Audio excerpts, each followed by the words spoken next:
2013 වසරේ 3 වෙනි මාසේ 30 වෙනිදා භාවනා වැඩසටහන. සක්කාය දිට්ඨිය දුරලන්නේ කෙසේද? සක්කාය දිට්ඨිය දුරලන්නේ කෙසේද කියන මේ ප්‍රශ්නයට අපි කතා කරමු. සක්කාය දිට්ඨිය කියලා කියන්නේ මොකක්ද කියලා මුලින්ම තේරුම් කරගමු. මම කියලා දැකීම. ඒක ඇත්ත වශයෙන් හිතලා කරන දෙයක් නෙමෙයි, ඉබේ සිද්ධ වෙනවා. සිද්ධ වෙන සිද්ධාමයක්. අපි හිතා දකින්නේ මේ මම දකින්නේ කියලා. ඉබේම අපි ළඟ තියෙනවා මේ මම දකිනවා, මට පේනවා, මම විඳිනවා, මං දුක් විඳිනවා, මං සැප විඳිනවා කියලා ඔහොම දෙයක් තියෙනවා. ඉතින් මම ගැනම මම සතුටු වෙනවා, ආය දුක් වෙනවා. ඔහොම තියෙනවා. දෘෂ්ටිගත වීමක් මෙතන තියෙන්නේ. ඒ දෘෂ්ටිගත වීම නිසාම තමයි හැබැයි අපි මෙතෙන්ට ආවේ. නැත්තම් මිනිස්සෙක් කියලා උපදින්නෙත් නැහැ. තිරිසන් සතෙක් හරි වෙලා උපදින්නේ ඒ මමයි කියන දෘෂ්ටිගත වීම නිසා, ඒ බැඳීම නිසාමයි. ස්වයන් ශක්තියක් මේ විශ්වයේ සතර ධාතුන් බිහි වෙන තැන්වලදී මේ ශක්තිය, මේ විඥානයේ සසර හටගත්තා. හටගෙන ඒක විද්‍යුත් බලයක් වගේ ඒ මම කියන චින්තන බලයක් හැදිලා ඒක තුල ස්වයං ක්‍රියාකාරී බලයක් හටගෙන ඒකේ තියෙන උෂ්ණත්වයත් එක්ක තමයි මේ සසර යන්නේ. අපේ හිතේ ඇතුලේ තියෙන රස්නය. ඒ උෂ්ණත්වය වැඩි වෙනකොට අපායට යනවා, අඩු වෙනකොට දිව්‍ය ලෝකයට යනවා. නැතිම වුණාම තමයි නිවන් දැක්කා කියලා කියන්නේ. යම්කිසි බලයක් තියෙනවා, රත් කරන බලයක් තියෙනවා. ඒකට කියනවා වේදනාව.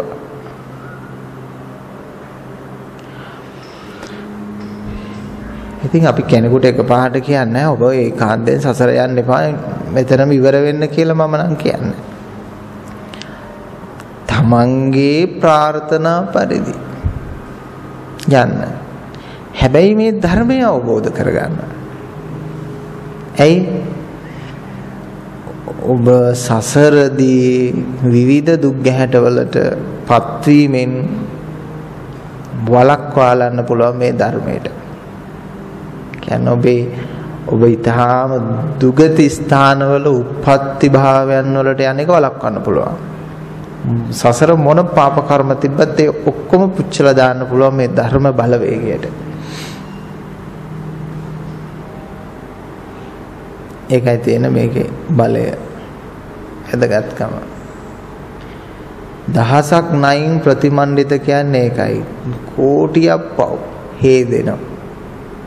දුර්වල වෙනවා ඒ ධර්මයේ දැකීමත් එක්කම.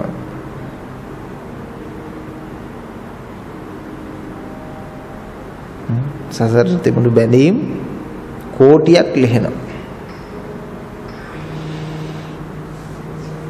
කෝටියක් කියන වචනය පාවිච්චි කළාට වැඩි ප්‍රමාණයක් ලිහිලා යනවා කියන එකයි ඒ කියන්න උත්සාහ කළානේ. හැම ළඟම තියෙනවා. පොඩ්ඩක් බලන්න, තමන්ම පරීක්ෂා කරලා ඔය මමත්වය කොහොමද ඇවිස්සෙන්නේ කියලා බලන්න. ජීවිතයේ තියෙන හැම ක්‍රියාවලියක්ම ඔබට හොඳ දහමක්, බණ පොතක්. කවුරු හරි ඔබව තරහ ගස්සන කොටත් බලන්න. කවුරු හරි ඔබව ප්‍රශංසා කරන කොටත් ඔබේ හිත දිහා බලන්න.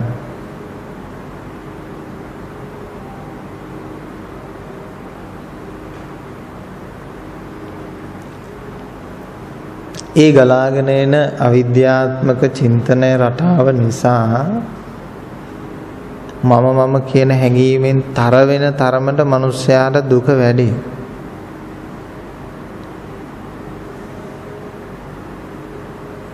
ඇයි? ඊට පස්සේ හැම දෙයක්ම තමාට ඕන විදියට තියෙන්න ඕනේ කියලා හිතනවනේ. තමාට ඕන විදිහට හැම දෙයක්ම තියෙන්න ඕන කියලා හිතනවා. අවසානයේ හැම එකක් එක්කම තරහ වෙලා ඇවිල්ලා කණ්ණාඩියෙන් බැලුවාම තමන්ගේ මූණත් එක්කත් තමන් තරහ වෙනවා. මම දැකලා තියෙනවා මේ සමහර දූලා ඉන්නෝ අම්මලාට බයිනෝ මගේ නාහේ හරියට හදලා නැහැ කියලා ඒ කාලේ. පොඩි කාලේ නාහේ හැදුවේ නැහැ හරියට කියලා. මේ හොඳ නාහයක් තියෙනවා. ඔක්කොම තියෙනවා. මේ නාහේ තා පොඩ්ඩක් දික්ුණා නම් හොඳයි, වකුටු වුණා නම් හොඳයි කියලා එක එක සංකල්ප තියෙනවා.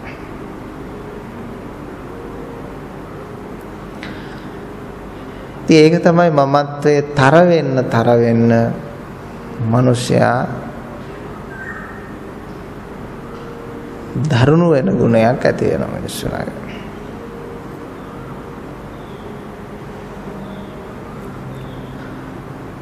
දැන් ඔබ විසින් මොනවත් හොයනව නෙමෙයි, ඔබ ගවේෂණය කරන්නේ ඔබවමයි. දැන් මෙතෙක් කාලයක් අපි කරේ මා විසින් අන් දෙයක් සෙව්වා, පරේක්ෂණය කළා. මා විසින් අන් කෙනෙක්ගේ හොඳ නරක බැලුවා. මා විසින්. එතන මා විසින් අන් කෙනෙක් නෙමෙයි, මා විසින්මයි.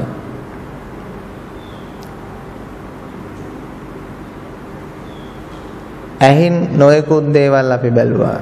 දැන් අපි ඇහැ දිහාම බලනවා. තමන්ගේ ඇහැ දිහාම. කනින් වෙන දෙයක් ශ්‍රවණය කළා. දැන් අපි ශ්‍රවණය කරන්න නෙමෙයි උත්සාහ කරන්නේ ශ්‍රවණය යනු කවරක්ද? අහනවා කියන්නේ මොකක්ද? නාසයෙන් ගඳ සුවඳ බැලුවා. දැන් අපි ඒක නෙමෙයි හොයන්නේ. ගඳ සුවඳ කියන්නේ ගඳ සුවඳ දැනීම කියලා කියන්නේ කවරක්ද? දිවෙන් රස නීරස බැලුවා. දැන් අපි රස නීරස කියන්නේ කුමක්ද? ගතින් පහසුව අපහසුව වින්දා. හිතට මේක පහසුව අපහසුව දැනෙන්නේ කොහොමද? සිතෙන් අපි දුක් වුණා සතුටු වුණා. දැන් දුක් වෙන්න නෙමෙයි සතුටු වෙන්න නෙමෙයි මම උත්සාහ කරන්නේ දුක සතුට යනු කවරක්ද? එතකොට පේන දෙයක් තමයි අපි මේක මවාගත්ත දෙයක්. සම්මත කරගත්ත දෙයක්. සම්මුති ලෝකය. සම්මුති ලෝකය. ඒ සම්මුතිය නිසා අපි දුක් වුණා, සතුටු වුණා, කැමති වුණා, අකමැති වුණා. සම්මුතියට. ඒ නිසා අද සම්මුතිය මිනිස්සු බලාපොරොත්තු වෙන නිසා සම්මුති ස්වરૂපයම ඉතින් පෙන්නලා මිනිස්සුන්ගේ හිත් දිනා ගැනීම සඳහා අද ලෝකේ හැම මිනිස්සෙක්ම පෙළඹිලා ඉන්නවා.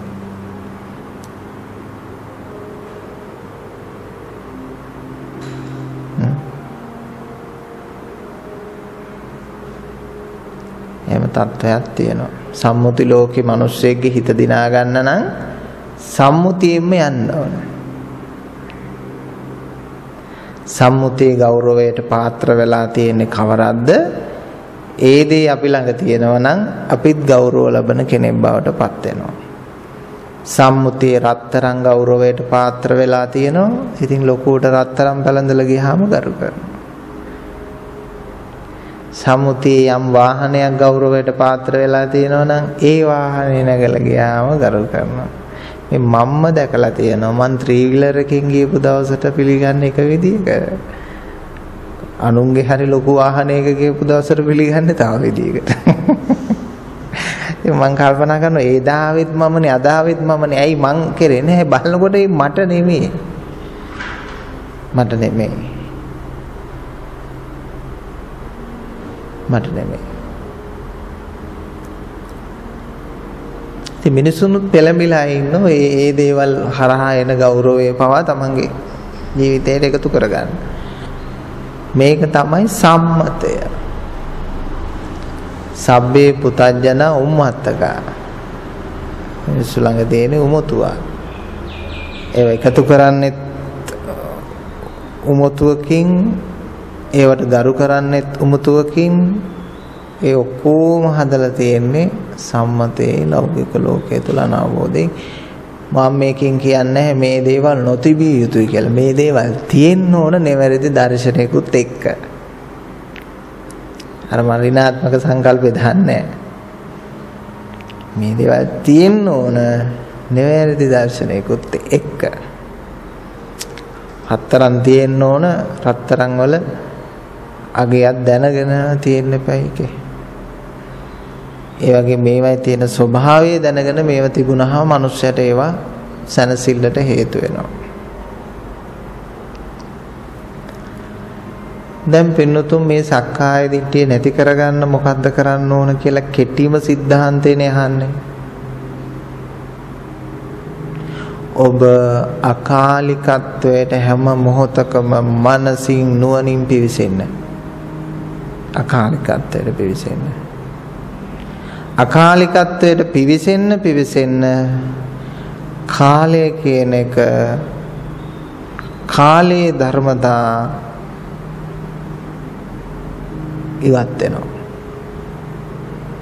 උදාහරණයක් වශයෙන් අපි නුවරඑළිය පැත්තට යන්න කාලගුණය වෙනස් වෙනවා. අපි උඩට යනකොට AC එහෙමත් ඕෆ් කරලා වීදුරු ඇරලා දාලා යනවා. හයි. යන්න මෙහි තියෙන වියලි කාලගුණය නැති වෙලා සෞම්‍ය කාලගුණයක් ඔන්න උදා වෙනවා වගේ. මේ උදාහරණයක් දුන්නේ සරල. ඒ වගේ මේ අකාලිකත්වයට පිවිසෙන්න කාලේ රස්නය නැති වෙලා ඒ අකාලික නිවීමේ ගුණය දැනෙන්න පටන් ගන්නවා. එහෙනම් ඔබ මනසින් අකාලිකත්වයට යන. ඒක මේ අචින්තියේ සුපසන්නානං විපාකෝ හෝති අචින්තියෝ. අචින්තය කියලා කියන්නේ අකාලික කියන එක. අනන්තය කියන එකනේ. අනන්තය කියන්නේ අකාලිකයි. අසීමාන්තිකයි කියලා කියන්නේ. අසීමාන්තිකයි කියලා කියන්නේ සීමා දෙකක් නැති. සීමා දෙක මැදින් යනවා නෙමේ සීමා දෙකම ඉවත් කරලා යනවා. මතක තියාගන්න මධ්‍යම ප්‍රතිපදාව. සීමා දෙක මැදින් ගියොත් දෙකම අරන් යන්න වෙන්නේ. සීමා දෙකම ඉවත් කරලා ගියොත් දෙකම නැහැ. ඉතින් ලංකාවේ අය මේ කාමසුකල්ලිකාන යෝගී අත්තිකිලමතාන යෝගී මැදින් ගමන් කරන්න හදනවා. මැදින් නෙමෙයි මධ්‍යම ප්‍රතිපදාව හැදෙන්නේ කාමසුකල්ලිකාන යෝගී අත්තිකිලමතාන යෝගී දෙකම අයින් කරනවා. එතකොට ඒ දෙකම නැහැනේ. ඉතින් හොඳයිනේ. එතකොට උභෝවන්තයෙන් නිදහස් වෙනවා. උභෝවන්තයෙන් කියන්නේ සියලු අන්තේ. එතකොට දික්ඨින්ච අනුපගම්ම වුණා. දෘෂ්ටි වලින් නිදහස් වුණා. දර්ශනේන සම්පන්නෝ දර්ශනයෙන් පූර්ණත්වයටපත් වෙනවා.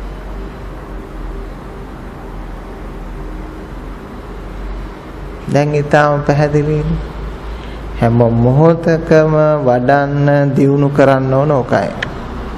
සාමාන්‍ය ක්‍රමේ තමයි මේ ඉන්ද්‍රියන් 6 පුරුදු වෙලා ඉන්නේ මේ ඉන්ද්‍රියන් 6ට තේරෙන දේවල් ග්‍රහණය කරන්න. ඒකනේ පුරුදු වෙලා ඉන්නේ. රූප, ශබ්ද, ගන්ධ, රස, ස්පර්ශ, සිතුවිලි, මනෝභාවයන් ග්‍රහණය කරන්න පුළුවන්. ඊට වැඩි දෙයක් ගැන හිතුවද මේ ගත වෙන කාලය තුල නෑ. ඉතින් මේ දහම කිව්වහම ටිකක් කම්මැලි වෙන්නේ ටිකක් අපහසු වෙන්නේ ඇයි? මේ අකාලිකයි කියන ගුණය ඉන්ද්‍රයන්ට හසු නොවන එකක්. ඉතින් බැලුවාම එකපාරට අහුවෙන්නේ මුකුත් නෑනේ. ඉතින් සමහර අය අතහැරලා දානවා. සමහර අය එක මුකුත් නෑනේ එහෙනම් ඒ පැත්ත නෙමෙයි වෙන පැත්තක් වෙන්න ඇති කියලා වෙන පැත්තක් බලනවා. කාලිකත්වයේ තුල කිසිවක් හමු වෙන්නේ නැහැ. රූප, ශබ්ද, ගන්ධ, රස, ස්පර්ශ, සිතුවිලි වශයෙන්. ඒ වගේම රූප, වේදනා, සංඥා, සංකාර, විඥාන වශයෙන් කිසිම දෙයක් කියන්නේ රූප වේදනා සංඥා සංකාර කියලා කියන්නේ තනිකර මේ මනෝභාවයන් සුඛ දුක්ඛ උපේක්ෂා වශයෙන් පෙරලෙන සිද්ධාන්ත පහ. මේ සිද්ධාන්ත පහ හැමතිස්සෙම ක්‍රියාත්මක වෙමින් තමයි දුකක් හෝ සතුටක් හෝ ඊර්ෂ්‍යාවක් හෝ ලෝභයක් හෝ තරහක් හෝ ඔය කියන ඕනම ක්ලේශයක් ඇතුළේ මේ පහ මිශ්‍රණය වෙලා තමයි මේ ශක්තිය හදන්නේ නිපදවන්නේ. ඊර්ෂ්‍යාව කියන්නේ ශක්තියනේ මේ ඕන දෙයක් හදන්නේ මේ පහ හේතුවේ තියෙන පහේ තියෙන වැරද්දට අනුව තමයි මේ දේ කරන්නේ. ඉතින් අකාලිකත්වය අහුවෙන්නේ නැහැ ඉන්ද්‍රයන්ට. ඉතින් අපි මොකද කරන්නේ ඉන්ද්‍රයන්ට අහුවෙන්නේ නැත්තම්?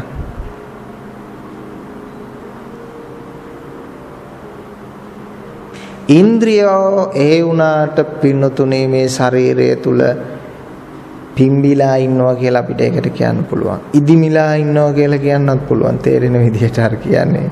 යාර ඉදිමිලා කියලා. ඉදිමිලා ඉන්නේ මොකද්ද? මට ඕන දෙයක් දකින්න පුළුවන්, අහන්න පුළුවන්, දැනගන්න පුළුවන්, විඳින්න පුළුවන්, තේරුම් ගන්න පුළුවන් කියලා මාන්නෙන් තමයි මනස ඉන්නේ. ඔබේ මනස, ඔය මනස ඇතුලේ. හොඳට බලන්න. මොකද්ද මනස කියන්නේ? මට ඕන දෙයක් තේරුම් ගන්න පුළුවන්. ඒ නිසා ඉතින් මේ අකාලික ධර්මයත් එක්ක ඝෂ්ඨණය කරනකොට ඉන්ද්‍රයන් තේරුම් ගනි. එයාට කරන්න පුළුවන් සීමාව කොතෙක්ද කියලා.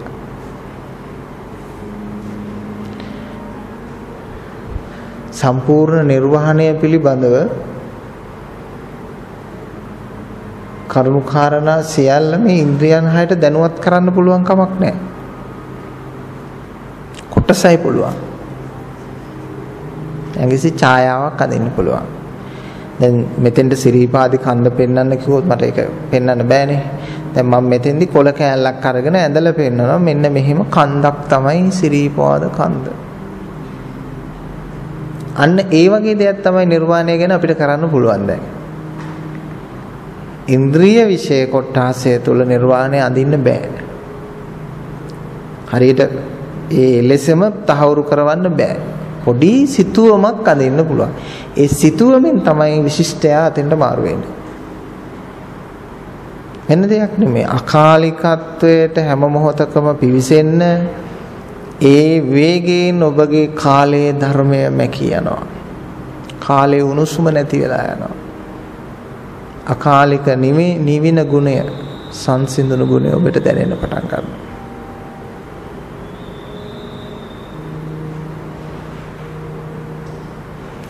තේරෙන්නේ නැති ගමනක් තමයි. ඉතින් තේරෙන්නේ නැති දේවල් අතහැරලා දැම්මනම් භෞතික ලෝකවාදී ක්‍රමයට බැලුවත් තේරෙන්නේ නැති දේවල් අතහැරලා දැම්මනම් අද මේ ගුවන් යානා හැදෙන්නේ 500ක් 600ක් 700ක් අරන් යන ගුවන් යානා. තේරෙන්නේ නැති දේවල් තේරුම් ගන්න උත්සාහ කරපු නිසා තමයි අද මේ දේවල් නිර්මාණය වෙන්නේ. දැන් අද සෙල්ෆෝනය තුල තියෙන විශ්වකර්ම වැඩ සමහරලාට අපි හිතුවෙත් නැහැ ජීවිතේට. සමහර පොඩිම කාලේ නම් අපි හිතුවේ නැහැ මේ අතේ ගෙනියන ෆෝන් එකක් එහෙම එකක් හම්බෙයි එහෙම එකක් තියෙන්න පුළුවන් කියලා. රූපෙට රූපේ බලාගෙන කතා කරන්න පුළුවන් ඕන තැනක ඉඳගෙන කියලා අපි හිතුවේ නෑ. දැන් විශ්වාස කරන්නේ නැති දේවල්, හිතන්න බැරි දේවල් මිනිස්සු හොයාගෙන ගියා. ඉතින් බුදුරජාණන් ඒව ඉන්ද්‍රිය සහ ඉලෙක්ට්‍රොනික තහවුරු වීම මත ගොඩ නැගෙන දේවල්. ඒවා ඉන්ද්‍රිය ප්‍රත්‍යක්ෂ දියුණුවක්. ඉන්ද්‍රියන්ට කරන්න පුළුවන් දියුණුවක්. නමුත් නොපෙනෙන ලෝකයෙන් සොයාගත්තා.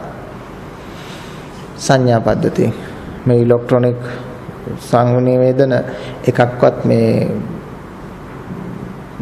මෙහෙන් හොයාගත්තේව නෙමෙයි. මේ මිනිස්සයාට දැනෙලා හොයාගත්ත නෙමෙයි. ඉලෙක්ට්‍රොනික අතර ක්‍රියාත්මක වෙන සංඥා පද්ධති ඒව තුලින්ම ඒව අඳුනගෙන ඒවයි දියුණුව ඇති කළා. එහෙම නැතු තරංගයක් ඇහැට පේන්නේ නැහැනේ. ඒක හඳුන ගන්නත් ඕන තවත් ඉලෙක්ට්‍රොනික පද්ධතියකින්ම ඇරෙන්න වෙන එකකින් හඳුන ගන්න බෑ.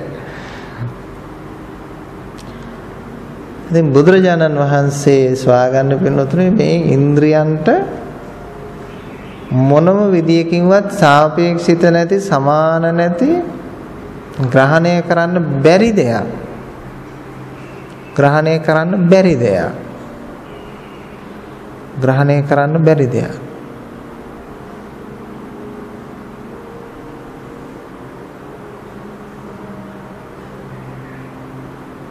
ඒකට තමයි අකාලිකත්වය කියන්නේ. ඔබ ඒ ගැන හිතලා බලන්න. ඉන්ද්‍රියන්ට ග්‍රහණය කරන්න බැරි දෙයක් කියන්නේ මොකක්ද?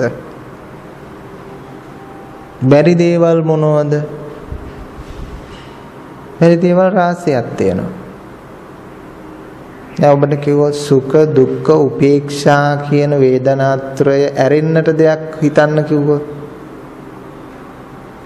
සුඛ දුක්ඛ උපේක්ෂා කියන මේ වේදනාත්‍රයකින් තොර දෙයක් ගැන හිතන්න කිව්වොත් අහුවෙන්නේ නැහනේ. ඒ අහුවෙන්නේ නැති නිසාම ඒ අහුවෙන්නේ නැති එක දිගේ යන්න. ඒකට ඇදී යන්න අර ඉන්ද්‍රියන් වල තියෙන උණුසුම නැති වෙනවා. ඕනෝමයි ඉන්ද්‍රිය බලය බිඳින්නේ. මේ මනසේ තියෙන අවිද්‍යාත්මක පුස්මාන්නයක්, ඉදිමීමක්.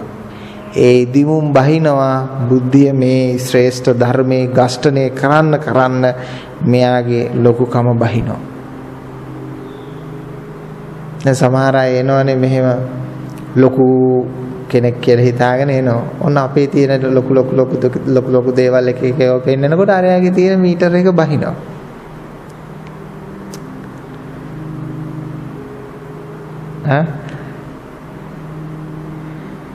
තේරෙන කෙනෙක් කියනලා යාගේ ෆෝන් එක තමයි ලොකුම ෆෝන් එක කියලා අරගෙන ඉරලා ඔන්න පෙන්නනවා. මේ සමාජයේ තියෙන සරල සිද්ධාන්ත මම මේ කියන්නේ. එයා ඉතින් හිතනවා යාගේ එක තමයි මේ හොඳම එක කියලා. ඉතින් ඊළඟ එක්කෙනා කරනවා ඊටත් වඩා අලුත්ම එක ගෙනල්ලා අර වගේ දෙගුණයක් මිල එකක් එළියට ඇදපු ගමන් අරයාගේ අර ගණන් පල්ලයට බහිනවා. දැන් අපේ මහත්තයෙක් කියපු කතාව එයාගේ ජිප් එක ගිහිල්ලා ඉතින් මැද සර්විස් එකට දැම්මලු සර්විස් බාර් එකට. එහා පැත්තේ තියෙනලු පරණ ජිප් එකක්. එයාට ඉතින් හරි ආඩම්බරයිලු මෙතන තියෙන ලොකුම ජිප් එක මගේ එක තමයි. වැඩි මේක මම තමයි මෙතන ලොකුම එක්කෙනා කියලා. එහෙම හිතලා විනාඩි 10ක් ගියේ නැහැලු. ඒ වගේ දෙගුණයක් වටන ජිප් එකක් ගන්නලා එහා පැත්තෙන් ගෙවුණු. අර කියන එහා පැත්තේ ජිප් එක දැක්කම මට හීනමානයක් ඇති වෙනවලු. මම පොඩි මමත් මේ වගේ එකක් කවදක හරි ගන්න ඕන කියලා. මේ පැත්තේ ජිප් එක දැක්කම මට අදිමානයක් ඇති වෙනවලු. මං එයාට වඩා ලොකුයි කියලා. බලන්න මේ මිනිස්සයාගේ හිත දිහා මේ මිනිස්සයා බලාගෙන ඉඳලා තියෙනවනේ. බලන්න අපි හඳුනන්නේ හිතට වෙන දේ කියලා කියනවා. ඔහු ව්‍යාපාරිකයෝ ඔහුගේ ජිප් එකත් මම හිතන්නේ කෝටියක් හමාරක් වටින ජිප් එකක්. ඉතින් ඔන්න ඔහොම සිද්ධියක් වුණා හඳුනන්නේ කියලා කිව්වා. ඉතින් මේ මනසේ තියෙන ස්වභාවය තමයි බාහිර බුද්ධියේ තියෙන ස්වභාවය තමයි කම්පණය වීම. කම්පණය වීම. සමහර අයට ඕක දකින්න පුළුවන්, සමහර අයට ඕක දකින්න බෑ.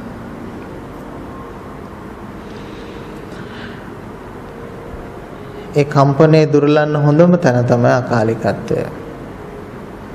පුට්ටස්ස ලෝක ධම්මෙහි චිත්තං යස්ස න කම්පති. කම්පණය වෙන්නේ නැති තැන. ඒ නිසා මට සතුටින් ඉන්න එකම තියෙන භාග්ය ධනය මිත්‍රයෝ දැන හඳුනුම්කම් ඕනෙමේ ධර්මය. අකාලිකත්වය.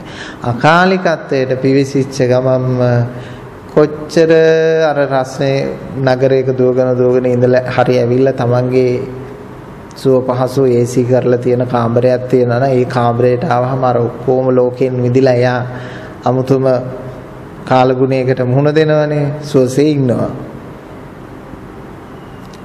ඒ වගේ තමන්ට අකාලිකත්වයට පිවිසියාම ඉන්න පුළුවන්. නමුත් ඉතින් අකාලිකත්වයටපත් වෙන්න ඕන. අපේ මනස තුල තියෙන්නේ පාපී බලවේගය නම් හැමතිස්සෙම පාපී බලය ඇදගෙන යනවා පාපයේ පැත්තට. ඒ නිසා අපි තුල සද්ධර්මයේ රජ කරවන්න ඕන. අකාලික ධර්මයේ රජ කරවන්න ඕන. බුදුරජාණන් වහන්සේ වඩමුවනවා කියන්නේ හිතට ඔන්න ඕකට. ඊළඟට බුදු සාමුදුරුවෝයි ආර්ය ශ්‍රාවකයොත් එක්ක එක සමාගමක ජීවත් වෙනවා. අදත් වෙන්න පුළුවන් බුද්ධ පුත්‍රයෙක්. බුද්ධ පුත්‍රයෙක් වෙන්න නම් බුද්ධියෙන් අගතන් පත්භාවයට එහෙමත් නැත්නම් අර අකාලික ධර්මයට පිවිසිය යුතුමයි. පිවිසිච්ච ගමන් එයා බුද්ධ පුත්‍රයෙක්. අනිත් කිසි කෙනෙක් බුද්ධ පුත්‍රයෙක් නෙමෙයි, නිකන් චීවරධාරී බෞද්ධ වේශධාරියෝ ගිහි අයත් එහෙමයි. ඒගොල්ලෝ අයිති මාර්යටයි සතර අපායටයි දිව්‍ය ලෝකවලටයි. එහෙම ඉතින් රස්තියාදු ගගහ යනවා අර නූල කැඩිච්ච සරුංගලේ වගේ. කොහේ යනවද දන්නේ නැහැ. ඒ කියන්නේ විඥානගත වුණොත් හොඳ දෙයක් එතනින් එයා හොඳ වෙන්නත් ඉඩයි, විඥානගත වුණොත් නරක දෙයක් එයා නරක වෙන්නත් ඉඩයි. දැන් ඔය මිත්‍යා දෘෂ්ටික ආගම් වල ඉපදුනොත් එහෙම කොච්චර හොඳ චින්තනයක් ඇතුව සසර බෝසත් පාරමී පුරාගෙන යන කෙනෙක් වුණත් එයාත් අර මිත්‍යා දෘෂ්ටික භාවයෙන් යුක්තවම ඉන්නවා. දැන් අර උපාලිගේ කතාව අහනකොට ඒ එක සමයක ජෝතිපාල කුමාරයාගේ කතාව අහනකොට මේ අපිට ඒක තාම පැහැදිලි යනවා. මිත්‍යා දෘෂ්ටික කාලේදී මේ බුදු බව පතාගෙන එන මේ ගෞතම බුදුහාමුදුරුවෝ කැමති නෑ බුදුහාමුදුරුවෝ දකින්න යන්න. ඇයි? අර මිත්‍යා දෘෂ්ටිකේ හිටපු නිසා. ඉතින් පස්සේ ධර්මයේ කන වැකිච්ච ගමන් එයා යොමු වෙනවා. නමුත් එහෙම තමයි මිත්‍යා දෘෂ්ටි බලවේගය. නමුත් උන්වහන්සේලා ඒ මට්ටමට හරියෙන්පත් උනේ නිවන් දැකලානේ බෝසත්වරු යන්නේ. නිවන් දැකලා යන්නේ, නොදක නෙමෙයි. නිවන් දැකලා යන්නේ. බෝසත් කෙනෙක් යන්නේ කැමති තැනට සසර. පුතඥ කෙනෙක් යන්නේ කැමති තැනට නෙමෙයි, ලැබෙන තැනට. ලැබෙන තැනට. කැමති තැනට යන්න පුළුවන්.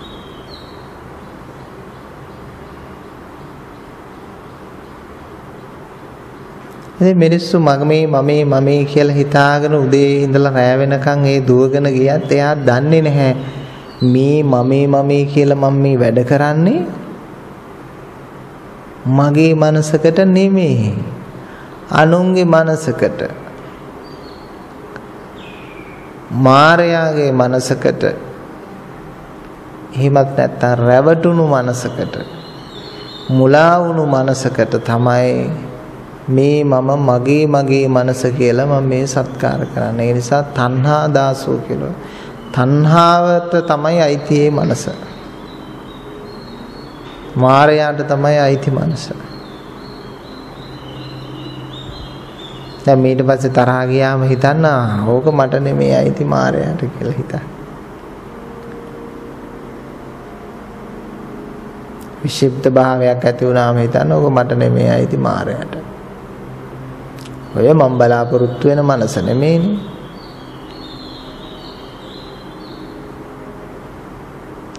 අපි ගහෙන් වැටෙන හැම ගෙඩියක්ම හිඳගෙන කන්නේ නෑනේ. පණුව ගහපු කුණු වෙච්ච අඹ වේසි කරනවනේ. ඉතින් ඒ වගේ හිතේ පහළ වෙන හැම සිතුවිල්ලක්ම මම මේ කියලා ගන්නෙ මොකටද?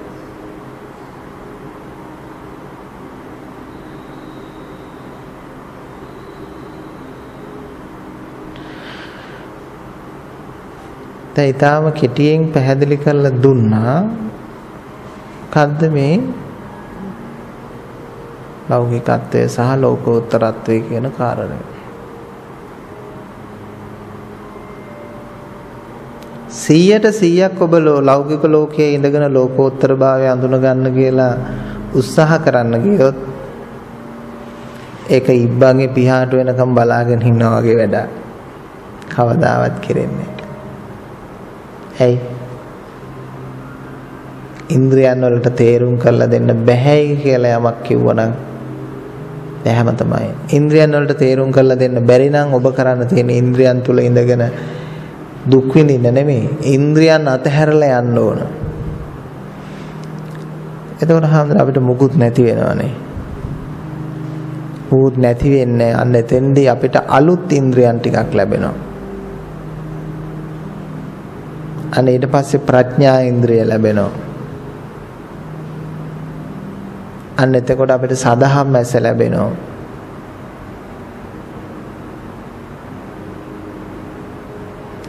අලුත් ඉන්ද්‍රියන් 6ක් ලැබෙනවා. මේ පරණ කසිකබල් ඉන්ද්‍රියන් 6 අතහැරලා දැම්මාම.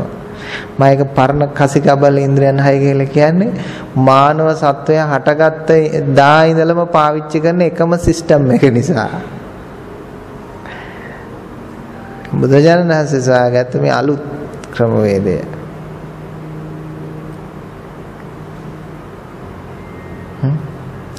මේ කාලේ මානව සත්වයාගේ උප්පත්තික කාලේම පහළ වෙච්ච ඇහි තිබිච්ච වර්ණ සංකලනය තමයි තාම මේ ඇහි ක්‍රියාත්මක වෙන්නේ මිනිස්සුන්ගේ.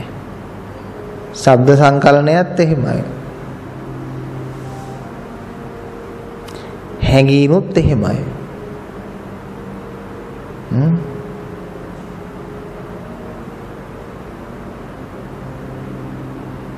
මිනිස්සුන්ගේ වැඩ පොඩ්ඩක් මොඩ් වෙලා තිබ්බට ඒ වැඩ හෝම කරනවා. ඒ ඉස්සර මිනිස්සු කැලේ සතුන් මරාගෙන ගිනි ගොඩක් ගහගෙන පුච්චගෙන වටේට ඉඳගෙන කෑවා. අදත් මිනිස්සු මොකද්ද බාබකියුද මොකද්ද එකක් කරනවා අරගෙන ගිහිල්ලා එක එක තැන් වල. ඉතින් මොඩ් වෙලා පොඩ්ඩක්. හැබැයි ඉතින් ඒකම තමයි කරන්නේ. ඉතින් වැද්දුම තමයි. වැද්දු කලිසම් ඇඳන්. හරි වෙනසක් නැහැ. දවුව කරන්න ගිහිල්ලා ඔය ප්‍රේතය භූතය වැහිච්ච කට්ටියත් අපිට අහන්න ලැබෙනවා. මොකද නිදහස් තැන්වල ඔය පුච්චනකොට ඒවට එනවා. මේ මිනිස්සුම තමයි. මිනිස් බලයම තමයි ප්‍රේතෙක් වෙන්නේ. දැන් මනස අන්තයකට බර කරන්නේ නැතුව අනන්තයට බර කරනවා. අනන්තයට පිවිසෙන්න මනසේ අන්තගාමී ලක්ෂණ නැතුව යනවා. සුඛාන්තයටත් නැහැ දුක්ඛාන්තයටත් නැහැ. මධ්‍යස්ථාන්තයකත් නැහැ. අපි කියන්නේ මේ සුඛයි දුකයි මැදින් ගමන් කරන්න නෙමෙයි සුඛයි දුකයි අත්හැරලා යන්න.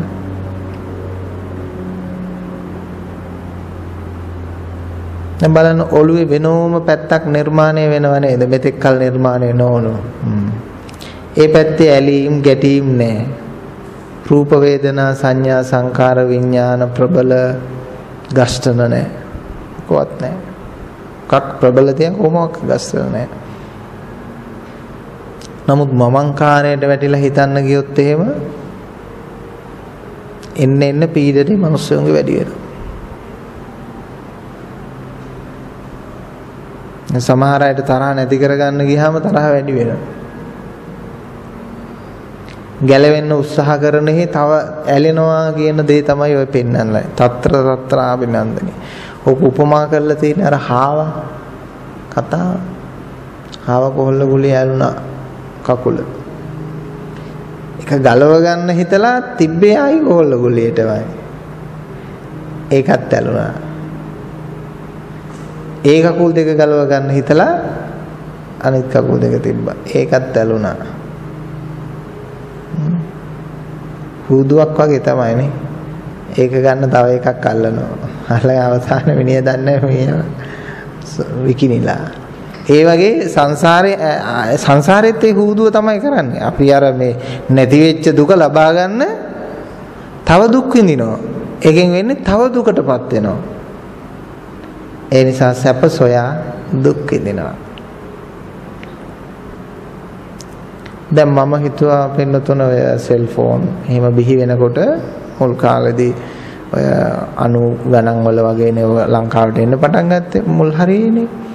මම හිතුවා මිනිස්සුගේ දැන් කාර්ය බහුලත්වය මානසික පීඩනය ඒවා මේවා ගොඩක් අඩු වෙයි කියලා. නේ දැන් වෙනදා අම්මා කලබල වෙවි ඉන්නවා. දැන් දුවා කොහෙද ඉන්නේ? පුතා මගේ එනවා. දැන් පුළුවන් කෝල් එකක් දීලා ඩක් ගහලා අහන්න අම්මේ මම මේ බස් එකේ දැන් මම බැහැලා මම මෙහෙමයි කියලා කියන්න පුළුවන්. ඒත් මේ මිනිස්සු මේ පහසුකම් මැද මානසික සහනශීලීත්වය ඇති කරගෙන නැහැ. තව කාර්ය බහුලත්වය වැඩි කරගෙන. හරි විදිහට නම් කරගන්න ඕනේ ඒකනේ. මේ පහසුකම් මැද යා අඩු කරගන්න ඕනේ යාගේ වේගය. එහෙම කරන්න. ඒක තමයි ඌනතාවය කියලා කියන්නේ ඔක තමයි. ඌනතාවයේ තියෙනවා.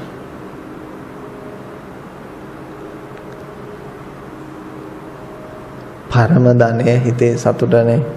සන්තුට්ටි පරමන් ධනං. හිතේ සහනශීලීත්වයේ තිබෙලා ඕන අනිත් හැම දෙයක්ම තියෙන්න. ඒ කාරණේ ගැන හිතන්නේ කීයෙන් කී දෙනාද මේ ඔක්කොටම වඩා වැදගත් හිතේ සන්තෝෂය නේද කියලා. නමුත් මිනිස්සු හිතේ සන්තෝෂේ පාගගෙන මිනිස්සුන්ගේ ඔළුවට දීලා තියෙනවා බාහිර ධනවාදී චින්තනයක්. ඉතින් මිනිස්සු හිතේ සන්තෝෂේ විතරක් නෙමෙයි දරුසෙනිහස අතහරිනවා අම්මලා තාත්තලා මේ බාහිර අර ඉලක්කයන් කරා ගමන් කරා. ගෙදරට වාහනයක් ගන්න දරුවෝ අතහැරලා රට යනවා. ස්වාමියා අතහැරලා රට යනවා. බිරිඳ අතහැරලා රට යනවා. මොකටද මේ?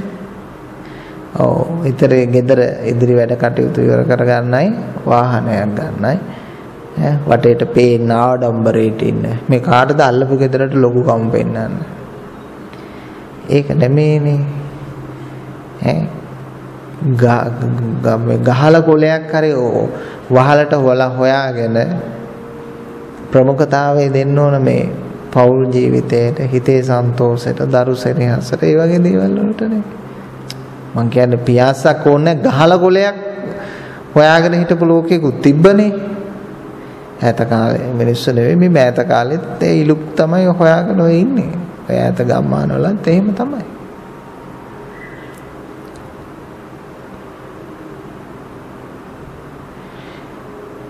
එතකොට මිනිස්සු ඇයි මේ මනසට ප්‍රධානත්වය නොදෙන්නේ කියන ප්‍රශ්නේ ඇතිලා තියෙන. මොකද සමාජයේ විසින් මිනිස්සුන්ව පොළඹවන්නේ මහා වැරදි තරඟකාරීත්වයකට. දැන් අපිත් එහෙමයි වැඩ කරන්න කියලා මිනිස්සුන්ගේ වැඩ ගන්නවා. මොනවද කරන්නේ? මොනවද කොන්ක්‍රීට් ගොඩනැගිලි ටිකක් හදලා ලොකු පාරවල් ටිකක් හදලා මිනිස්සු නා කියලා මැරලා යනවා. එක්ක සුනාමියක් හමලා හරි භූමිකම්පාවක් වෙලා හරි ඔව කඩාගෙන වැටෙනවා. නැත්නම් යුද්ධයක් ඒගොල්ලොම ඇති කරගෙන බෝම්බ ටිකක් ගහගෙන අර ඔක්කොම කඩලා බින්දලා දානවා.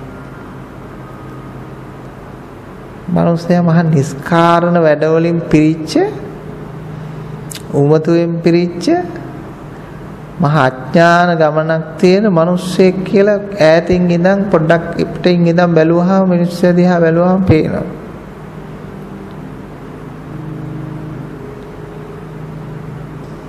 සසර පුරුද්දට දන්නේ මං ඉස්සර බස් වල එහෙම යනකොට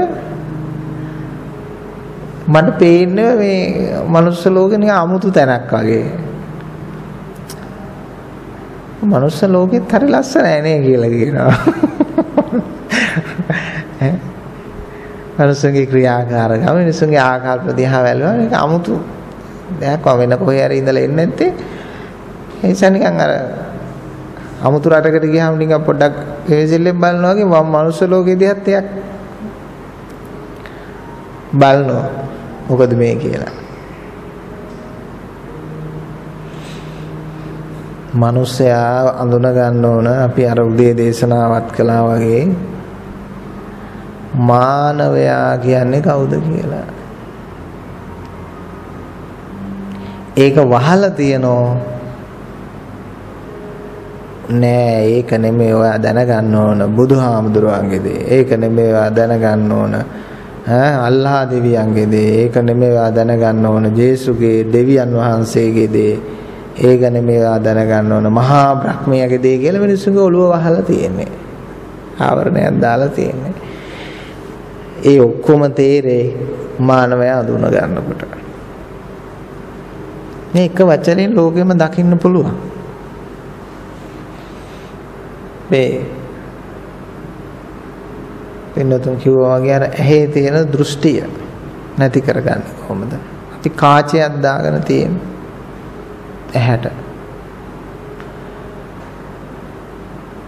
හැමෝම ඉන්නේ යම් යම් දෘෂ්ටිවල. එක්කෝ පරවාදයෙන් අනුන් කියලා දීපු දෘෂ්ටියක් ඔළුවේ දාගෙන ඉන්නවා. එහෙම නැත්නම් තමන්ම හදාගෙන දෘෂ්ටියක් ඉන්නවා. දවසක් මම ඔය ප්‍රසිද්ධ හාමුදුරු කෙනෙකුට ආරාධනයක් කළා. උන්වහන්සේ කිව්වා දවසක් මේ ඉතින් ඒ උන්වහන්සේගේ කාර්යබහුලත්වය නිසා මට මේක ටිකක් වඩින්න අමාරුයි, මේ තරහ වෙන්න එපා කියලා කිව්වා. එතකොට මම උන්වහන්සේට කිව්වා ස්වාමීන් වහන්සේ මට හතුරොත් නැහැ, මිතුරොත් නැහැ, මට මමත් නැහැ කියලා. දැන් බලන්න මේ වචනේ කොච්චර පුළුල් බවක් තියෙනවද කියලා. උන්වහන්සේ එතනින් නැගිටලා පඩිපෙළ මැදක් හරියට වගේ යනකොට තමයි ওই වචන ටික මම සම්පූර්ණ කියලා ඉවර වුණේ. උන්වහන්සේ පඩිපෙළ උඩට ගිහි මැදට ගිහිලා නතර වුණා. නතර වෙලා මන් දිහා හොඳට බලාගෙන හිටියා. ඇයි? එයාට තේරුණා මේක විශිෂ්ට වචනයක්. සමහර අයලාට කියන්නේ මම තරහ වෙන්නේ නැහැ කියලා. එහෙම නැත්නම් මට හතුරුත් නැහැ මිතුරුත් නැහැ කියලා කියයි. දැන් මේ වචන තුනක්ම කිව්වා. මට හතුරුත් නැහැ මිතුරුත් නැහැ කියලා ගොඩක් අය නතර කරනවා. එහෙම නැත්නම් සදාකාලික හතුරුත් නැහැ සදාකාලික මිතුරුත් නැහැ කියලා අයින් කරනවා. මේක එහෙම නෙමෙයි. සතුරුත් නැහැ මිතුරුත් නැහැ මට මමත් නැහැ. දැන් බලන්න ඉතුරු නැහැ නේකේ. ඉතුරු නැතුව බෙදුණා. දැන් කවුද ඉන්නේ එහෙනම්? අන්න කෙනා පුජ්‍යලයා නැති කෙනා. කෙනෙක් පුජ්‍යලෙක් නැහැ දැන් ඒ වචනය තුල. මට හතුරු නැහැ කිව්වොත් හරි. ඒ කියන්නේ මම ඉන්නවා මට හතුරු නැහැ. මට මිතුරු නැහැ කිව්වොත් ඒ කියන්නේ මට කිසි කෙනෙක් මිතුරු නැහැ ඔක්කොම හතුරු වගේ තමයි පේන්නේ මට.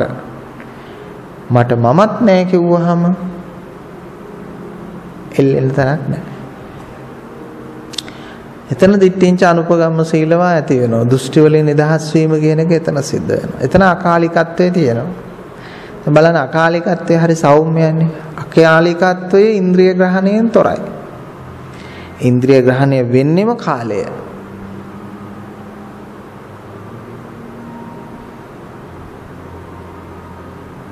ඉන්ද්‍රිය ග්‍රහණය වෙන්නේ කාලය.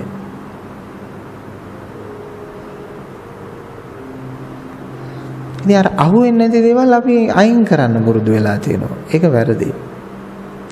ඒ අසුවෙන්නේ නැති දේවල් තමයි හොයාගෙන යන්න ඕන. ඒ හසුවෙන්නේ නැති සීමාවෙම තමයි සද්ධර්මයේ තියෙන්නේ.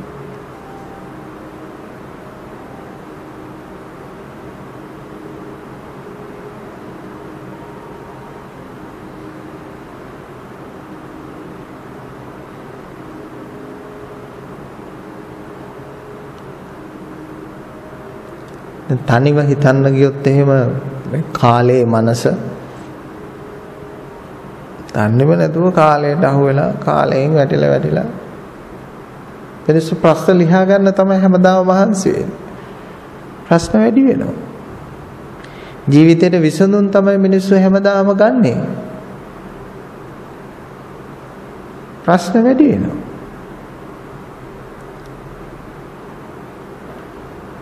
රස්සාවක් නැතිකම ප්‍රශ්නයක්. රස්සාවක් හම්බුනාට පස්සේ රස්සාවට යන එක හැමදාම ප්‍රශ්නයක්. ඊට පස්සේ උසස් වීමක් නැති එක ප්‍රශ්නයක්. උපස් වීමක් ලැබුණාම වගකීම ප්‍රශ්නයක්.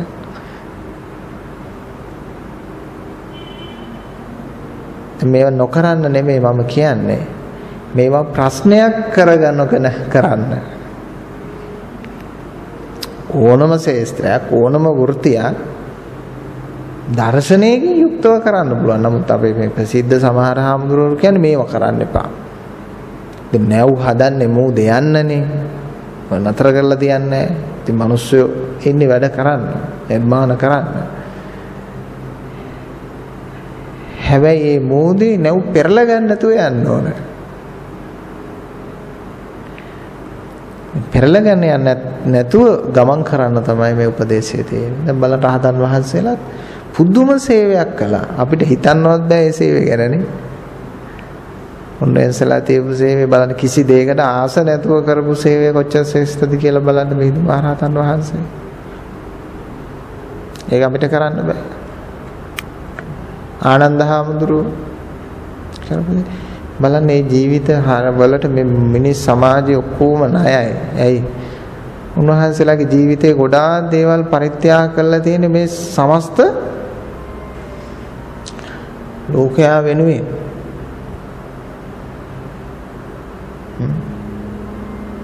පුදුමයි. ඒවට ණය ගැතේ. ඒකනේ අද වුණත් ලෞතර බුදුහාමුදුරන්ට මේ බුද්ධ භූමියේ ඇතුළේ ඉඳගෙන දොස්පරොස් කිව්වොත් දිට්ඨ ධම්ම වේදිනී වශයෙන් මොකක් හරි එකක් වෙනවා. සහතික ඇත්ත. ඔය කිසිම රටක් බුදුරජාණන් වහන්සේ විවරණ දුන්නේ නැහැ මේ රටවල් වල පවතිනවායි කියලා. ඒ පවතින්නේ නැති බව බුදුහාමුදුරු දකින්නේ නැතේ. පවතිනවායි කියලා පෙන්නලා දීලා තියෙන්නේ මේ ශ්‍රී ලංකාවේ 5000ක් කල් තියෙන ඒක රහතුන් වහන්සේලා කියපු දෙයක්. ඒ කියන්නේ තවත් 2500 2600 ගියා බුද්ධත්වයෙන් 2500 තව අපිට තව කාලයක් තියෙනවා. මොන ජනගහනයක් හිටියත් ඒ ජනගහනය තේරුම් ගන්නවා බුදුරජාණන් වහන්සේ ශ්‍රේෂ්ඨයි. උන්වහන්සේ තමයි මේ රට වැඩම කරලා හැදුවේ. ඔය කිසිම ශාස්ත්‍රවරයෙක් ලංකාවට ආවේ නෑ. බුදුහාමුදුරු තමයි වැඩම කළා මේ රටේ මිනිස්සුන්ගේ සැප දුක බැලුවේ. ඒ නිසා මේක බුදුන්ගේ දේශය කියලා බුදුරජාණන් වහන්සේට නැඹුරු වෙනවා අනිවාර්යයෙන්. දැනටත් ප්‍රඥාවන්ත බුදුදහමේ නොවන අය බුදුරජාණන් වහන්සේට ගෞරවණීයයි. ඒ නුවණැති මිනිස්සු මේ විදියට එනවා. මොනම හරි විදියකින් සබා දහමින් හරි ඒක පාලනය කරනවා එහෙම නොවුනොත්. මේක ඊටාම පැහැදිලි. දැන් මමත් පින්නතුනේ මේ ඉන්දියාවට හරි යන්න කියලා හිතාගෙන හිටියේ මේ ධර්මයේ ලංකාවේ නැහැ කියලා. මම ඉතින් එතකොට තමයි මට ඔය ඉන්දියාවේ ඉඳලා ආපු ස්වාමීන් වහන්සේලා කිහිප දෙනෙක් ලංකාවේදී මුණ ගැහිලා හම්බුණා කතා කරන්න ඔය හිමාලයේ පවා භාවනා කරපු අය. ඉතින් මම කල්පනා කළා ඒගොල්ලෝ එහෙ භාවනා කරලා එහෙත් නැහැ කියලා මෙහෙ එනෝ හොයන්න. ඉතින් මම මෙහෙ ඉඳන් එහෙ යන්න හදනවා. මේ ලංකාව තුල තියෙනවා. සද්ධර්මයේ තියෙනවා.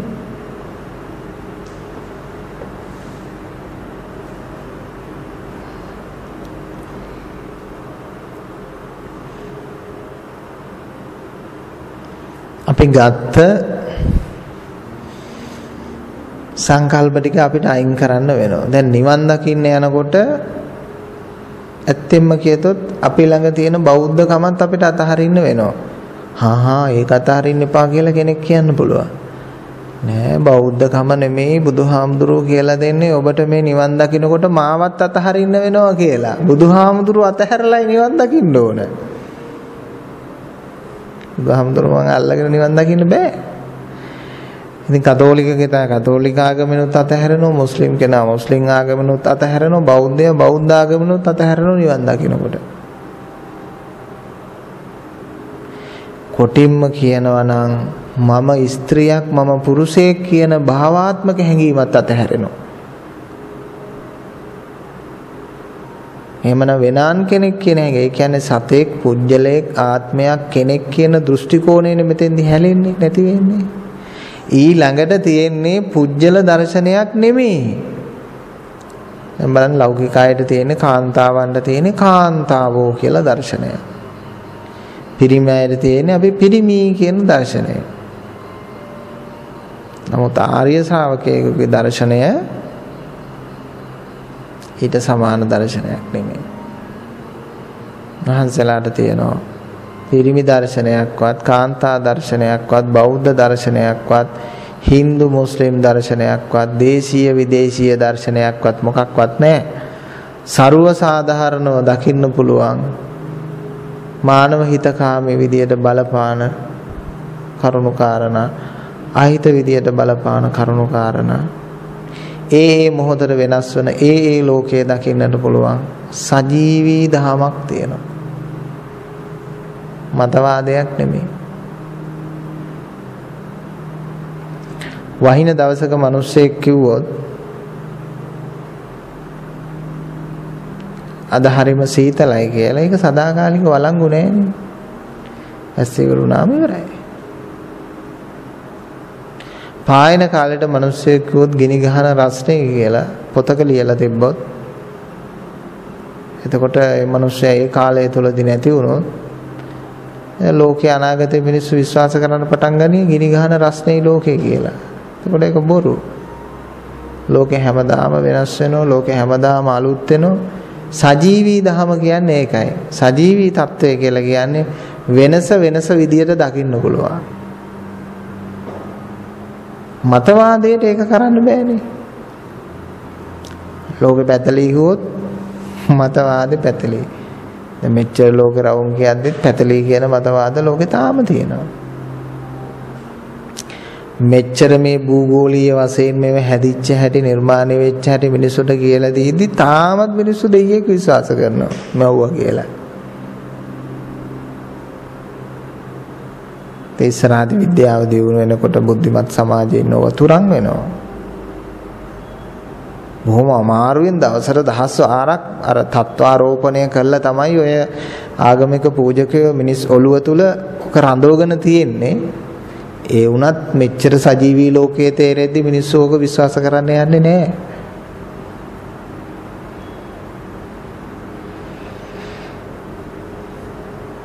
මේ අහස කඩාගෙන වැටෙන්න ඉඩයි කියලා කියපු මිනිස්සු ඉඳලා තියෙනවනේ.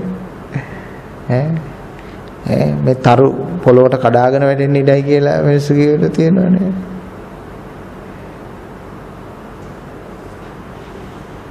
ඒ කියන්නේ මිනිස්සුන්ට පේන විදියට කිව්වා තරු කියන්නේ නිකන් ජිල් බෝල වගේ වෙන්නේ නැති කියලා හිතුවා. පස්සේ බලනකොට තමයි දන්නේ පෘථුවිය වගේ දෙක තුන ලොකු ඒවා තියෙනවා. ඕක මේකට කඩා වැටෙන්න හම්බෙන්නේ. මේක ගිහිල්ලා ඒකට කඩා වැටි වුණා.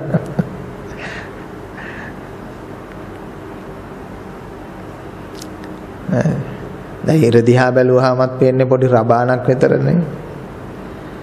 නමුත් මහා පෘථුවිය වගේ ලක්ෂ වාරයක්කට වැඩිය ලොකුයි හිරු. හිරු ළඟින් තිබ්බාම නිකන් අර කොස් ගෙඩියක් ළඟින් පොඩි පොල් ගෙඩියක් තිබ්බා වගේ පොඩියට තියෙන්නේ. බොහොම පුංචියට පේන්නේ.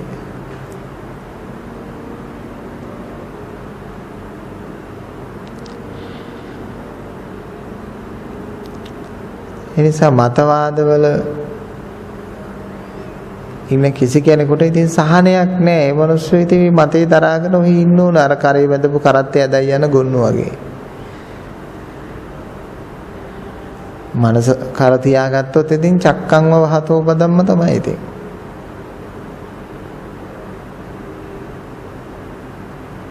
කරත්තයක් ඇදගෙන යන ගොනෙක් වගේ. ඊළඟට ඉතින් අර රෝදේ හෙල්ලනකොට යාට තියෙන කැක්කුම ඊළඟට ඒකේ උඩ තියෙන බර බඩු වල තියෙන බර ඔය ඔක්කොම ටික ඒකට අදාළයි. ඉතින් යාව රිදවනවා ඒක. දැන් ඒකනේ වෙලා තියෙන මිනිස්සුන්ට මතවාද ඇදගෙන යන්න හරි අමාරුයි. හරි අසහනෙන් ඉන්නේ මතවාද සහගත මිනිස්සු හරි දුකෙන් සංවේගයෙන් තමන්ගේ මතේ පතුරව ගන්න බැරුව. ඉතින් අපිට මතයක් නැහැ. කිසිම දෘෂ්ටියක් නැහැ. මම මේ කියන දේ හරි කියලා දෘෂ්ටියකුත් නැහැ. මේ දේ වැරදි කියලා දෘෂ්ටියකුත් නැහැ. හැබැයි මේ දේ තමයි හරිම දේ. මෙතන තමයි ඉන්න ඕන. එතකොට අපි විඳින්නේ නැහැ. දුක් වෙන්නේ නැහැ.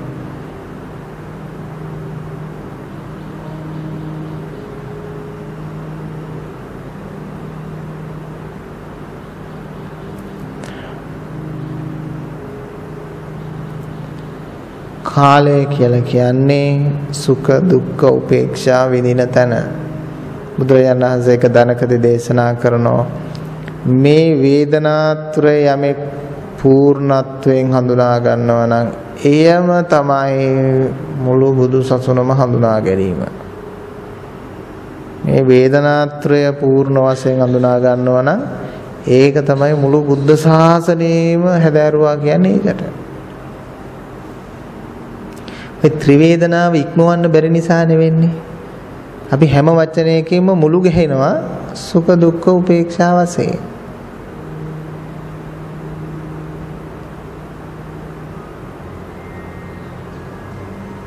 සිතට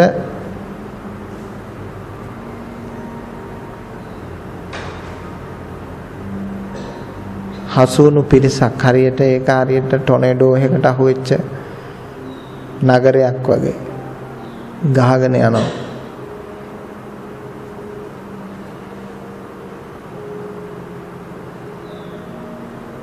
එනිසා ඔබේ බලය ඔබ වැඩි කරන්න අත්තාහි අත්තනෝනාතෝ තමන්ගේ පිළිසරණ තමන් වැඩි කරන්න මනසේ බලයට වඩා ටික ටික වැඩි කරන්න ටික ටික ශක්තිමත් කරන්න.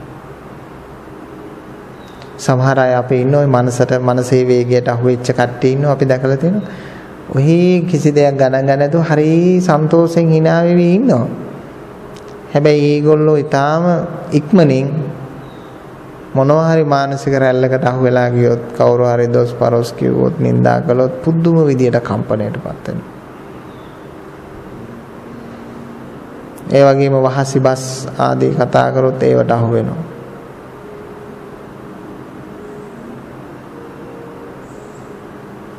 එහෙම තත්ත්වයක් තියෙනවා.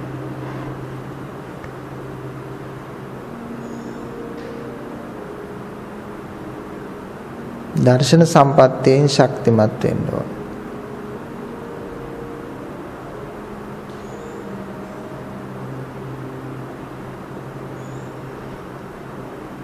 පුතජන භාවය කියන්නේ ඉන්න තැනයි හරි භයානක තැන.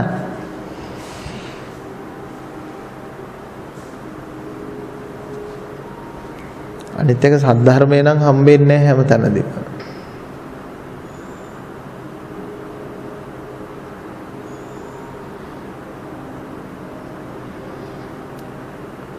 ඔබේ මනසට කියන්න මේ දහම් ගැටලු ටික විසඳලා දෙන්නකෝ කියලා කියන්න.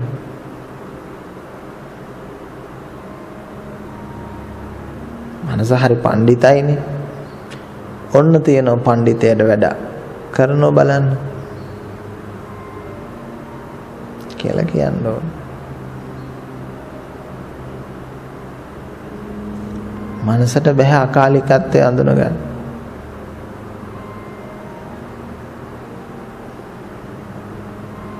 මනසට අඳුර ගන්න පුළුවන් කොස්, පොල්, දෙල්, රතු පාටයි, කොළ පාටයි, නිල් පාටයි, කහ පාටයි. ඔය අඳුන ගන්න පුළුවන්.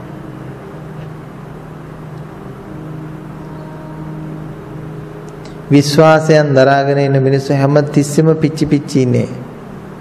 ඇයි? ඕනම විශ්වාසයක් බැඳී තියෙන්නේ විචිකිච්ඡාවත් සමගයි. ඔය ප්‍රේමවන්තයෝ ප්‍රේමවන්තියකට ආදරය කරන්නේ විචිකිච්ඡාවත් එක්ක.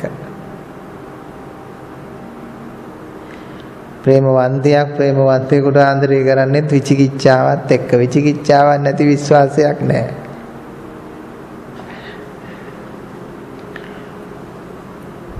ඒ විශ්වාසය තියෙන තරමටම විචිකිච්ඡාවක් තියෙනවා. දැන් පෙම් කරන කට්ටිය නිසා දන්නව ඇතිනේ. ඉතින් ඒක රැකගන්න ඊළඟට අනේ ඉතින් නොකරන දෙයක් නෑ.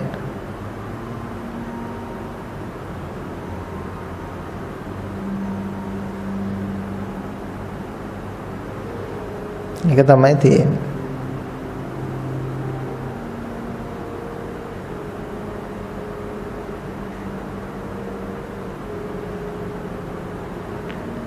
ලෝකෙත් එහෙමයි. ලෝකයන් හැම දෙයකටම එහෙමයි. ඉතින් විදසුන් නුවණින් හොඳට බලන්න තමාගේ දිහා, තමන්ගේ ඉන්ද්‍රියන් 6 දිහා, අතීතයේ සහ අනාගතයේ දිහා. මම මේවා තුල තවදුරටත් රැඳී සිටීමෙන් මට මොකද වෙන්නේ? අල්ප දෙයකට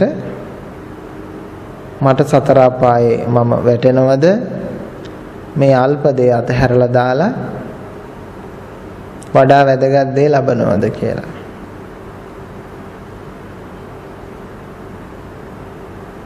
මම ඔකට උදාහරණයක් දක්වන්නේ මෙහෙමයි. නිදර්ශනයක්. ඒ නිදර්ශනේ මේමයි. යම් කිසි කෙනෙක් ගිහිල්ලා මේ කෝටි ගාණක් වටින මැණික් ගලක්, නිල් මැණික් ගලක් දෑතින් අරගන්න පුළුවන් වගේ නිල් මැණික් ගලක් ගත්තා. දැන් මෙයාට මේ නිල් මැණික් ගලක් අරගෙන මේ වනාන්තරයකුයි නගරයකුයි පහු කරගෙන යන්න තියෙනවා. අනිවාර්යයෙන් මේ නිල් මැණික් ගල අරගෙන එනවා කියලා දැනගන්න හොරු ඔබේ ජීවිතේ නැති කරලා ඔය මැණික් ගල මංකොල්ල කනවා.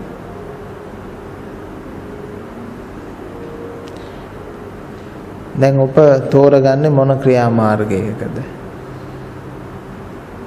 ගොඩක් දෙනෙක් කියන්නේ කොහොම හරි බලනවා ඉතින් මැණික් ගලත් අරගෙනම යන්න එහා පැත්තට. ඉතින් හොඳම දේ තමයි අතෙන්දි ජීවිතේ මැණික් ගලයි දෙකම Tamanට අහිමි වෙනවට වැඩිය හොඳයි මැණික් ගල විතරක් අතහැරලා ජීවිතේ බේරගෙන යන එක. ඒ වගේ අපිත් මේ හොරු අනිවාර්යෙන් ගන්න මැණික් ගල්ලක් තමයි අපි ඔය අරගෙන ඉන්න ඔක්කොම දෘෂ්ටි. අනිවාර්යෙන් ගන්නවා. දැන් මගේ ශරීරය කියලා මම අරගෙන තියෙන්නේ මැණික් ගලක් වගේ වටිනා කියන විදියටනේ. මේක හොරු ගන්න නැද්ද? හොරු ගන්නවා. ඊළඟට මගේ නෝනා, මගේ දරුවෝ, මගේ සම්පත්, මගේ දේවල් කියලා මේවා කියනවා. අපි කියන්නේ මේවට වෙනසක් ඇති කරන්න කියලා එක නෙමෙයි ජීවිතයේදී. මේ ප්‍රඥා දර්ශනයෙන් යුක්තව පූර්ණ වෙන්න කියනවා. මිසක් ඒ යුතුයකම, ඒ දයාව, ඒ ආදරය ඔක්කොම තියාගන්න ඕනේ. ඒවා කරන්න ඕනේ. ඒවා භෞතික ක්‍රියාකාරකම. සත්‍ය නමුත් අංගවල තියන්න ඕනේ. දැන් අපි අනුන්ගෙන් ගෙනාවු බඩු ටිකක් පරිහරණය කරනකොට මේක අනුන්ගේ කියලා හිතාගෙන පරිහරණය කරන එක වැඩිය හොඳයිනේ මේක තමන්ගේ කියලා හිතනවට වැඩිය නේද? අපි කොහෙන් හරි පාන්න අපි හයර් එකට ගේනවනේ යම් දේවල් උත්සවවලදී. එතකොට අපි මතක තියාගන්න ඕනේ මේක අනුන්ගේ භාණ්ඩ ටික දැන් මේක අපි පරිහරණය කරලා මේ වෙනකොට මේක ලැහැත්ති කරලා තියන්න ඕනේ. එතකොට හිතේ වේදනාවක් නැහැ. ආව අපි ගාස්තුව ගෙවලා ඉවරයි.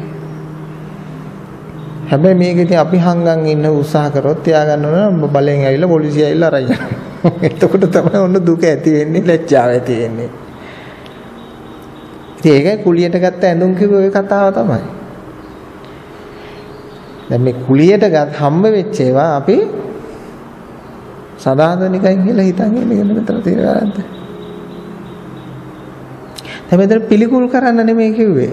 තත්තාකාරය දකින්න.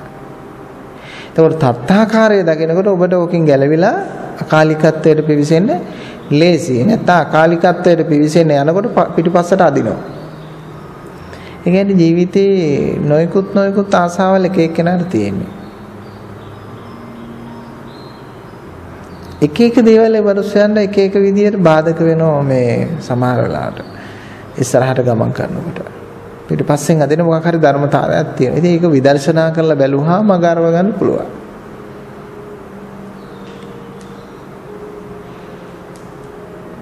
මග අරව ගන්න පුළුවන්.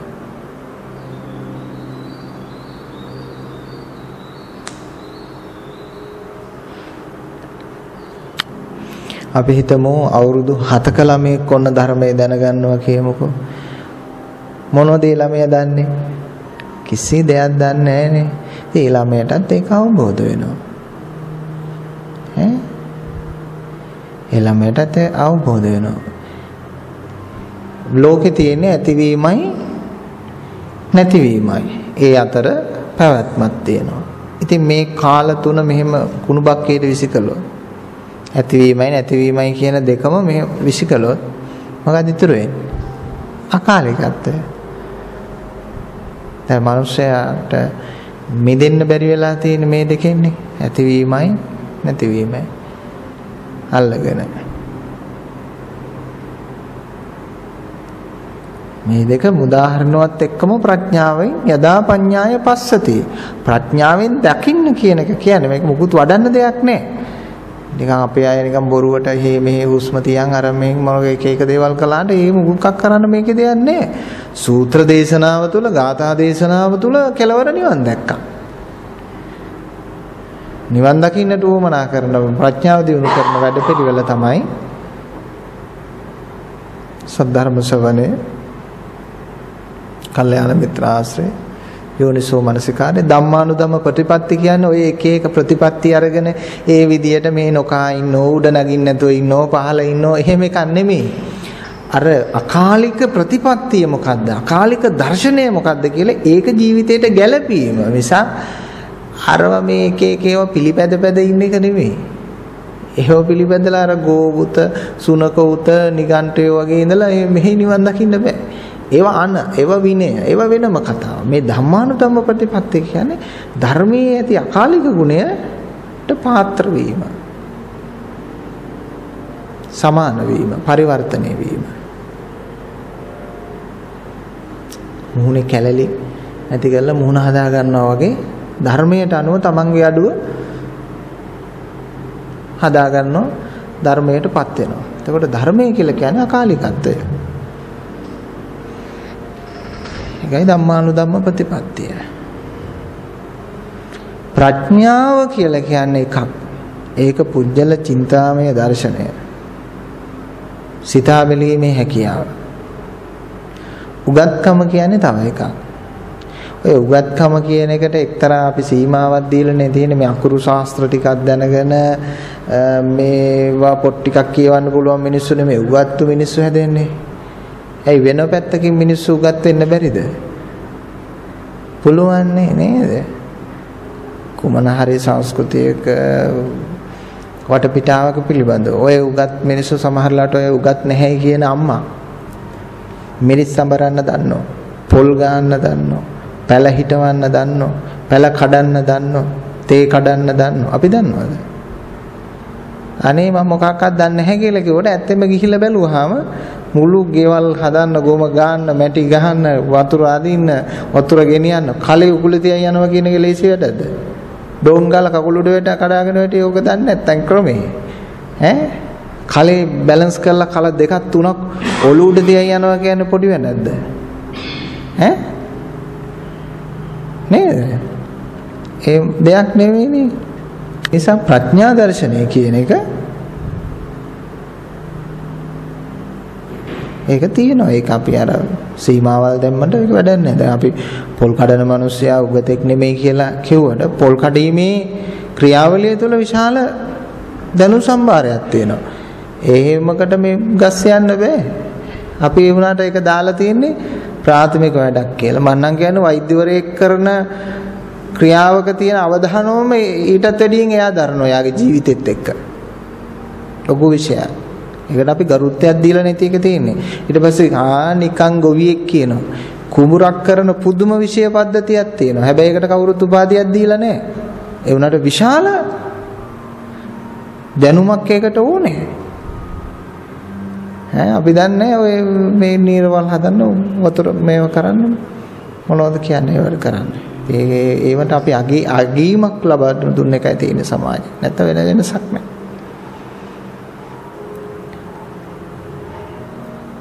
සිතා බැලීමේ හැකියාව තියෙන්න ඕන. ඒ කියන්නේ මිනිස්සෙකුට දුක්ඛ සත්‍ය ජීවිතේ තේරුම් වෙලා තියෙන්න ඕන. ඒ කියන්නේ මේ අපි ඉන්න තැන මේ මගේ චින්තනය මහ පීඩාකාරී කියලා. හැබැයි අර මමත්වයෙන් හරි කෙලෙස් වලින් හරි ආසත්ත වෙලා ඉන්න මිනිස්සෙක් එකකින් ගැලවෙන්නේ.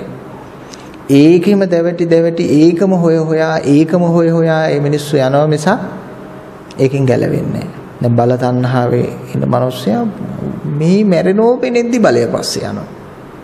ධන තණ්හාවේ ඉන්න මිනිස්සයා මේ මැරෙන්න මේ තොටිල්ලින් ඒත් යනවා. මම පුදුම වෙනවනේ මේ ඔය රෝහල් වල එහෙම ගියාම මේ වයසට ගිහිල්ලා යන්තම් ආහෙන් හුස්ම ගන්නවා. පෙනහළු දෙක ඕන් මේ නතර වෙන්න කිට්ටුයි. 60 පැනලා හොටත් බිම යන කිට්ටු වෙලා ඒත් මැච් එක බලනවා. අරගෙන අහනවා අද ගහයිද? ගහයි තාත්තා ගහයි. ඔව් ඔයයි. හරි අකූරියක් ගන්න හදනවා. හරි මැච් එක ගැව්වද කියලා අහනවා. මට සිතුණා බලන්න මේ මිනිස්සෙක ඒ වෙලාවෙවත් මේ මිනිස්සෙට පොඩ්ඩක් කල්පනාවක් ඇති වෙන්න එපයි. ජීවිතය කියන්නේ මොකද්ද කියලා පොඩ්ඩක් හොයන්න. ඒ වෙලාවවත් හිතන්නේ. ඒක තමයි ආසත්ත භාවය කියන්නේ ඒක. ඉතින් ඒක ඉස්සෙල්ලම නැති වෙන්න ඕන. ජීවිතේ ජයග්‍රහණයක් කියන එක මම ලබලා නැහැ කියන දුක්ඛ සත්‍ය ඇති වෙන්න ඕන. මේ මම ඉන්නේ දුකකයි දුක් ගොඩකයි කියලා. අර කිඹුල කනකම් දන්නේ නැහැ වැව ගැන දන්නේ නැති මිනිස්සයා. වැව ගැන දන්න මිනිස්සයා වැවට බහින්නේවත් නැහැ. මොකද එතන කිඹුල්ලෝ ඉන්නවා කියලා දන්නවා. ඔය කොළඹ පැත්තෙන් මෙහෙන් ගියාම වන්දනා නඩ ඒ යන්නතන හොඳ තැනක් තියෙනවා අල්ලනෝ නාන්න කියලා වැහු වලට පයින්නවා. කිඹුල්ලෝ ඉන්න වල පැනලා නාන්නේ. ඉතින් ඒ කෙනා දෙන්න කණ්ඩායම 20ක් ගියාම 19 ඉන්නේ. අනිත් එක අතුරුදාන්. ඒ නිසා ජීවිත අවබෝධයේ දුක්ඛ සත්‍ය මුලින්ම ජීවිතේ ඇති වෙලා තියෙන්න ඕනේ. එහෙම කෙනෙකුට තමයි ධර්මය හරියන්නේ. මේ පිටින් අඩපණ කරගන්න එපා කිසිම දෙයක්. මේ ඔප්පු තිරප්පු දෙන්න බැංකුව පොත්වල සල්ලි නිදහස් කරයි කියලා තණ්හාව දුරු වෙන්නේ. ඒවා අවශ්‍යතාවයන් සඳහා තියෙන දේවල්. ආසාව සහ අවශ්‍යතාවයන් සම්මුතිය කියන්නේ දෙකක්. අවශ්‍යතාවල් සහ සම්මුතිය ලෙස තිබුණා වේ. දැන් බුදුරජාණන් වහන්සේ භික්ෂුන් වහන්සේලාට ලැබෙන සිවුර පවා සම්මත කරගන්න කියනවා. කොහොමද මේ කප් බින්දු 3ක් තියලා මේ පොට සිවුරු පොට අයිනේ අපේ සිවුරු වෙන් කරගන්න කියන බෞද්ධ භික්ෂූන්ගේ සිවුරු. ඉතින් ඒ වගේ අපි ඉඩමක් ඔක්කොගෙන් වෙන් කරගන්න ඕන. ඈ account එකක් නම්බර එකකින් වෙන් කරගන්න ඕන. සිවුරක් වෙන් කරගන්නවා වගේ කප් බින්දු 3කින්. කප් බින්දු 3ක් කියලා කියන්නේ බුලත් කොලයක් තියලා මලි කැලලකින් මෙහෙම කරනකොට ඒ බුලත් කොලේ කහට හිටිනෝ මේ සිවුරේ. ආයි මැකෙන්නේ නැහැ. මොනවද දාලා හේදුවත් ඒ කහට පැල්ලන් තුන යන්නේ නැහැ. බුලත් කොලේ ඒ තරම් කහටක් තියෙනවා. ඒ කාලෙත් එහෙම දැනුත් එහෙමයි ඒ කප් බින්දු 3 තියන්නේ එහෙමයි. සම්මුතියත් එක්ක ආශාවත් එක්ක ප්‍රශ්නයක් නැහැ. ඉතින් මේ දේවලුත් කියන්නේ ඇයි? ඒ අකාලික ගුණයට මෙහා දේවලුත් කියන්නේ ඇයි? ඔබ මෙතනින් මුලින්ම ගිලිහෙන්න ඕන අකාලිකත්වයට පිවිසෙන්න. අපි ගෙදරින් යම් ආකාරයකට තියෙන වරපොටවල් ටික බිඳගත්තට පස්සේ තමයි අපි මෙතෙන්ට එන්නේ. ඒ වගේම තමයි අපේ සිත තුලත් මේ බාහිර තියෙන දෘෂ්ටි වලට තියෙන බැඳීම් ටික ලිහලා දැම්මොත් තමයි අපි අකාලිකත්වයට යන්නේ. ධර්මයට යන්නේ.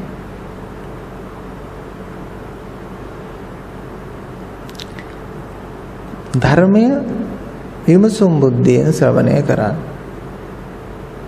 ධර්ම අවබෝධය කරගන්න ඕන විමසුම් බුද්ධියෙන් ශ්‍රවණය කරන්න. මේව පිළිගන්න, මතක තියාගන්න. හිතන්න එපා. මේවා හරි කියලා හිතන්න සූදානම් වෙන්න එපා. එතකොට Tamanට පුළුවන් කමක් නැහැ. Taman හැමතිස්සෙම ශ්‍රාවකෙක් භාවයේ හැමදාම රැඳෙන්න නෙමෙයි. මම ගුරුවරයෙක් වෙන්න ඕන කියන අදහසින් ඉගෙන ගන්න. ශිෂ්‍යයෙක් සදාකාලික ශිෂ්‍යයෙක් විය යුතු නැහැනේ. ගුරුවරයෙක් වෙන්න ඕන. ඔබ හැමදාම බණ අහන කෙනෙක් වෙන්න එපා. බණ කියන කෙනෙක් වෙන්න. සද්ධර්මයේ කියන කෙනෙක් බවට පත් වෙන්න.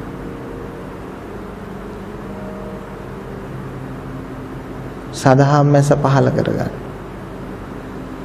මසැස මනස ඉක්මවා යන්න ඕන. සදහම් මැස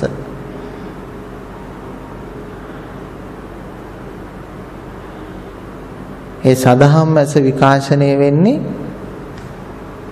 ඉන්ද්‍රියන් තුලින් නෙමෙයි. දැන් මට ඒ ඇහැ තියෙනවා.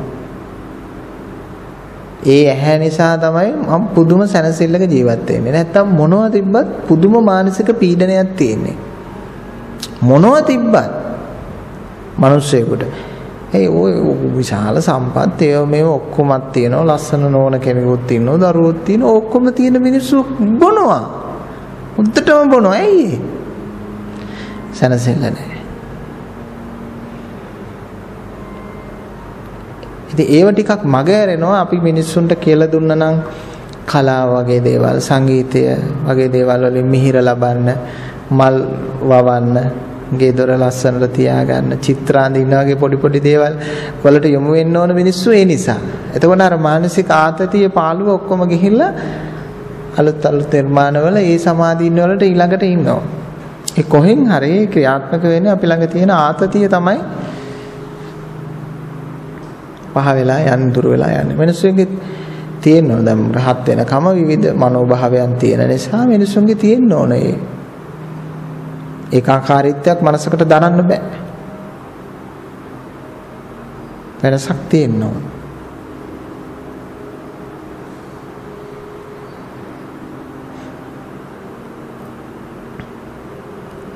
එනිසා නීති ටිකක් පිළිබඳින්න නෙමෙයි, රහතුන් වගේ වෙන්න නෙමෙයි, රහත් වෙන්න පුළුවන් ඊට මූලික අඩිතාලම දාගත්තොත්, ඒ කියන්නේ ආත්ම දෘෂ්ටිය නැති කරගත්තොත්.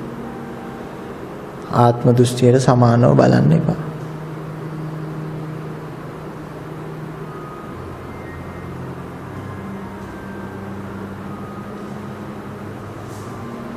දැන් ඔබට කරන්න තියෙන මොකද්ද කාර්යය? ඔබට කරන්න තියෙන කාර්යය මොකද්ද?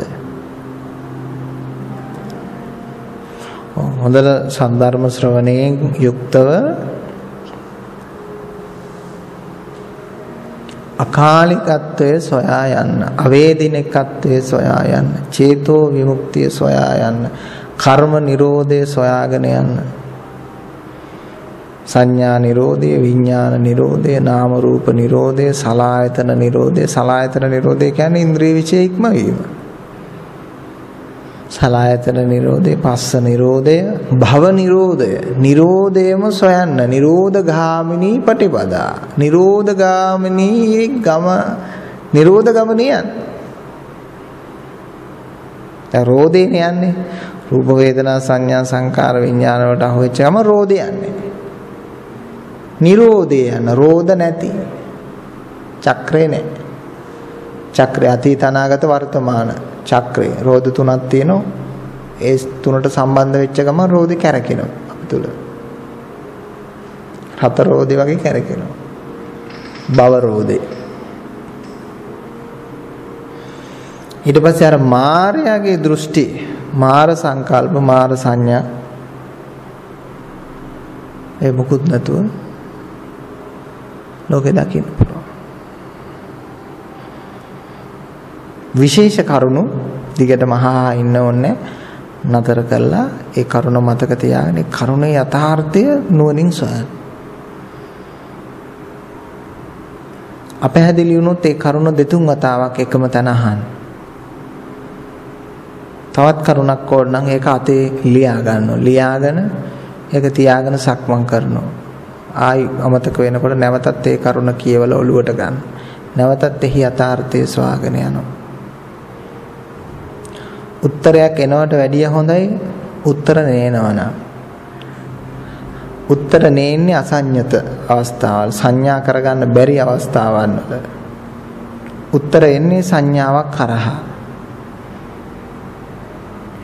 එතකොට නොතේරෙන බව අපිට තේරෙනවා නම් ඒකත් තේරුමක්. නොතේරෙන බව තේරෙනවා නම් ඒකත් තේරුමක්.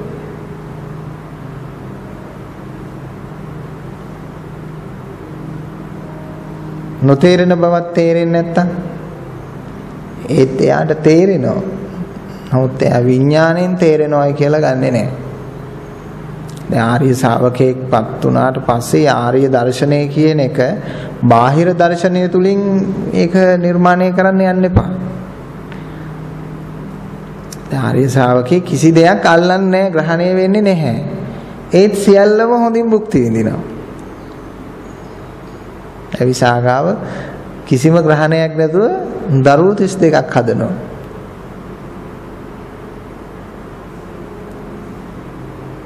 අපි මුළු පවුලකටම හදා ගන්නත් බෑ, පරම්පරාවකට 32ක් හදා ගන්නත් බැරි කොට අස්සල හදනවා. ඒ ඊටාම රූප සම්පත්තියෙන් යුක්ත කෙනෙක්.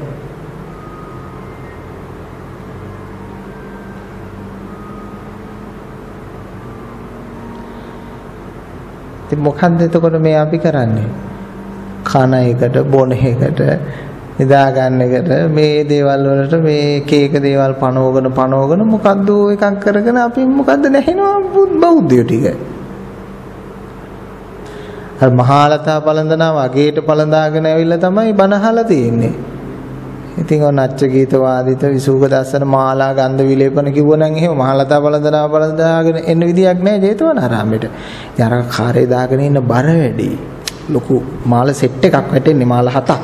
මැණික් ගල් ලොබ්බෝකු. ඉතින් බෙල්ල කඩාගෙන වැඩෙන මට්ටමට බර තියනවලු. 77 දෙනෙක් බරයි කියන්නේ බොරු කතාවක්. 77 දෙනෙක් විතර වටිනවා. එච්චර 77 දෙනෙක් බර එකක් කොහොමද උස්ස කරේ දාගෙන ඉන්නේ?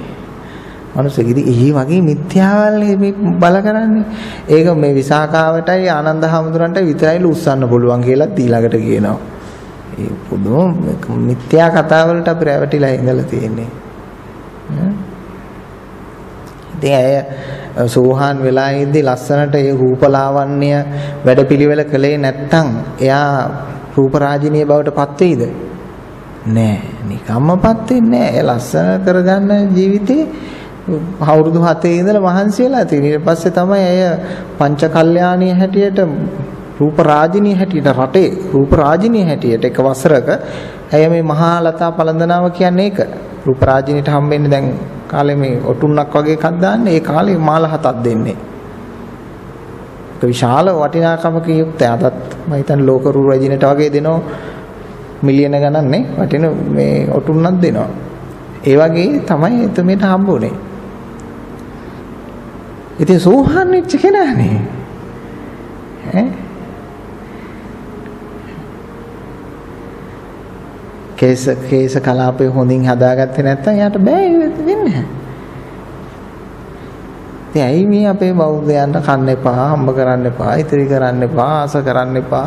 ওই මාධ්‍ය නාලිකාවන් ටික දාගෙන මොකක්ක ප්‍රාර්ථනා කරන්න එපා. අවසන් නිවනත් ප්‍රාර්ථනා කරන්න එපාලු. දැන් මහරජා බණටත් උදේ කිව්වේ ඒකටම. දැන් රටේම ලක්ෂ 2-3ක් අහනවනේ දේශනාව. බුද්ධිමත් අය මොනවා හරි හිතයිනේ, කල්පනා කරලා බලයිනේ මොකද්ද මේ තියෙන්නේ කියලා.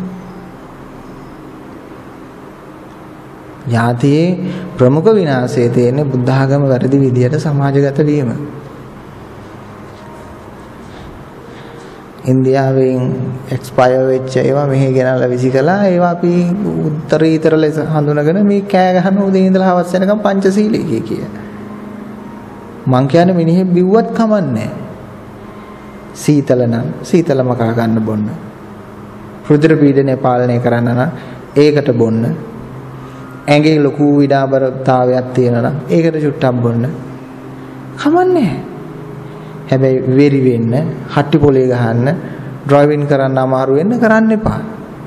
නොබීම ඉන්නවනම් වඩා හොඳයි. ලෙඩෙක් නෙමෙයිනේ. අරව ලෙඩට ගන්න බෙහෙත්නේ. සීතල නම් ඒ වෙලාවට සීතල මකා ගන්නකොට ඒක බේතක්. රුධිර පීඩනය පාලනය කරන්න වෛද්‍යවරයෙක් නියම කළොත් ඒක බේතක්. හරිනේ? ඇඟේ අමාරුවක් විශාල වශයෙන් තියෙනවා නම් එයාට ඒක හොඳයි කියලා එක්තරා බීම වර්ගයක් දැනෙනවා. දැන් අපිට තේරෙන්නේ මේ මොකද්ද මේ ඇඟේ අමාරුව කියන්නේ කියලා. ඒක අහන්න ඕන මේ බිල්ඩින් වල වැඩ කරන කොන්ක්‍රීට් දාන, ගඩොල් උස්සන විශාල ඇඟ මහන්සි කරලා වැඩ කරන මිනිස්සුගෙන් අහන්න ඇඟේ අමාරුව කියන්නේ මොකද්ද කියලා. අපිට ඕක තේරෙන්නේ අපි දවස් දෙකක් මේ වැඩේ කරලා බලන්න ඕන. පුදුම මේ වෙහෙසකාරී ක්‍රියාදාමයක් තියෙන ගෲප් එකක් හැටියට ඒක වැඩක් කරන්න පටන් ගත්තාම මේ හති අරින්න බෑ. අරයාගෙන් එන බඩු ටික මෙයා නිෂ්පාදනය කරලා ඉවර කරන්න ඕන, වැඩ කරලා ඉවර කරන්න ඕන. අතපය කකිනවයි කියලා ඉන්න බෑ. ඉතින් එක පිම්මට අර වැඩ ටික කළාට පස්සේ හැන්දෑවට ඒ මිනිස්සයාට හේ ගියපු ශරීරයක් ඉතුරු වෙන්නේ. ඉතින් මේ මිනිස්සයා මොකක් හරි එකක් කරන්න වෙනවා. ඒ මිනිස්සයා කර කැක්කුම නැති කරගන්න. එක්ක බෙහෙත් බොන්න ඕන, එහෙම නැත්නම් මොනවා හරි බොන්න. මම කියන්නේ බොන්නේ කියන එක නෙමෙයි. නොබිව්වයි බිව්වයි කියන එක නෙමෙයි වැදගත් වෙන්නේ. මිනිහ මහාපු අඟුලිමාලටත් නිවන් දකින්න පුළුවන් ශාසනයක් කියන එක මම මේ පෙන්නන්නේ. ඕක වෙනුවෙන්ම අපි මැරෙන්න උවමනාවක් නැහැ. ඔක බුද්ධ ශාසනයේ මේ මුළු බුද්ධ ශාසනයේම ඕක ඇතුළේ තියෙනවා කියලා හිතන්න යන්න ඕනේ. අද ස්වාමීන් වහන්සේලාගේ කාර්යය මේ නිවන් දැකීම උන්වහන්සේලා කරගන්නේ උන්වහන්සේලා අනිත් ආගමුත් හදන්න යනවා. ආදපුවා. ඕන්නේ නේ ඒගොල්ලෝ මූණ වහන් යනවා නම් අරගෙන යනවා ඕන දිහාක ඵලයක්ද? ඒක නීතියේ ප්‍රශ්නයක් අවදකාරියාම නීතිය මොනව හරි කරයි. ඉතින් අපේ කාර්යයන් ටික හොයාගත්තා නම් කියෝ ඉන්නේ නැතුව ඊළඟට තව පිරිසක් ඉහළට යනකොට කියනවා මම බුදු වෙන්න යනවා. මම බුදු වෙන්න යනවා ඒ නිසා මම මාර්ගඵල නැහැ. ඒ බොරු කතාවක්. බුදු වෙන්න යන ඕන කෙනෙක් ධර්මයේ දකින්න ඕන. මිත්‍යා දෘෂ්ටිකව ගිහිල්ලා යන්න බෑ බෝසත්තරයෙකුට. බුදු වෙන්න යන ඕන කෙනෙක් ධර්මයේ දකිනවා. ධර්මයේ දැකලා අදිෂ්ඨානය මත යන්න පුළුවන්. නිර්වාණය මුලින්ම අවබෝධ කරගත්තේ දීපංකර පාද මූලයේදී අපේ ගෞතම බුදුහාමුදුරුවෝ. නමුත් උන්වහන්සේ අදිෂ්ඨානයක් කළා මම මෙතනින් මේක වඩලා අවසන් වෙන්නේ. ඉතින් බුදුරජාණන් වහන්සේ ඒ සමයේදී මිනිස්සු දහමට යොමු කළා. හරි මඟ පෙන්නවා. මාසේ ඒ අදිෂ්ඨානය මත බුද්ධත්වයටපත් වෙලාම නිවන් දකින්න ඕනේ. මමත් එහෙමයි. මමත් මේ නිකන් අද ඉවර කරගන්න මාත් කැමති නෑ. මමත් කැමති මෛත්‍රී බුදුරජාණන් වහන්සේගේ ශාසනයක් තියෙනවා අනාගතේ. දැන් ඒක අපිට හොඳට පේනවා මේ චක්‍රවාටයේම ගොඩක් පරණයි දැන්. දැන් ටිකක් පරණයි මේ පෘථුවියේ තව කාලයක් තියෙනවා. ලොකු කාලයක් නෙමෙයි. ඉතින් තව බුදු කෙනෙක් උපදින්න මහා ලොකු කාලයක් යන්නේ අවුරුදු ලක්ෂ කීපයක් පහු වෙනකොට අනිවාර්යෙන් ඔය කියන කල්ප ගණන් කරන්න බැරි ගණන් නැහැ. කල්ප ලක්ෂයක් කියලා කියන්නේ පරම්පරා ලක්ෂයක්. දැන් මෙහාට ඇවිල්ලා තියෙන්නේ දැන් කීයද? ආයු කල්ප වලින් කියන්නේ ඒ කාලේ. ආයු කල්පයක් කියන්නේ 120යි. අසර 120යි ආයු කල්පයක් කියන්නේ. එතකොට කල්ප ලක්ෂයක් කියලා කියන්නේ